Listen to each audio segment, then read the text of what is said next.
كي داير عبد الحق؟ انت رابحه شويه دابا. شويه في قلبي عبد الحق، ملك بدا غدراتني الولاد اللي ربيناهم وضربنا عليهم تماره بغاو يلوحونا لي في الكلاب. هادشي كتبوا علينا الله رابحه، حنا ولدناهم وربيناهم وملي كبروا بغاو طريق اخرى، الله يعاونهم. حنا كي غنديرو نبعدو عليهم؟ خلينا دورنا وبعنا داكشي اللي كنكسبو على ود نجيو عندهم نكملو معاهم داكشي اللي بقى لنا في عمرنا. الهدايه من عند الله، حنا اللي علينا درناه وما خرجوا بحال هكا ما عندنا ما نديرو.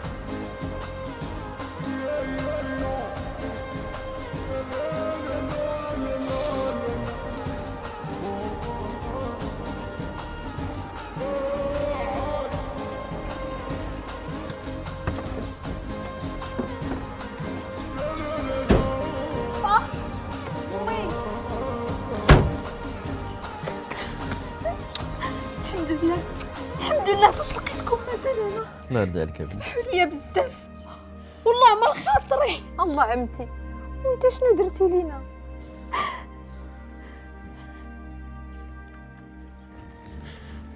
واش نتوما رجال؟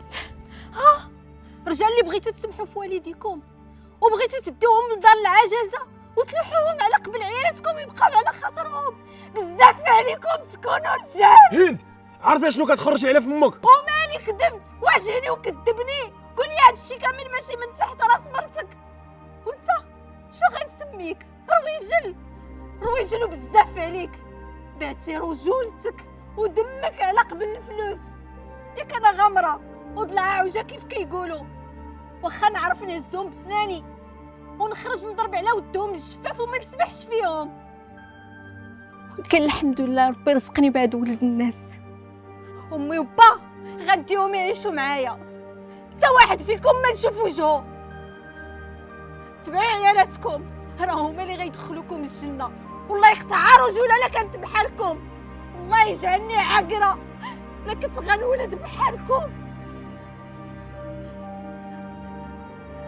دابا تفقدوهم وغادي تعرفوا بقيمتهم.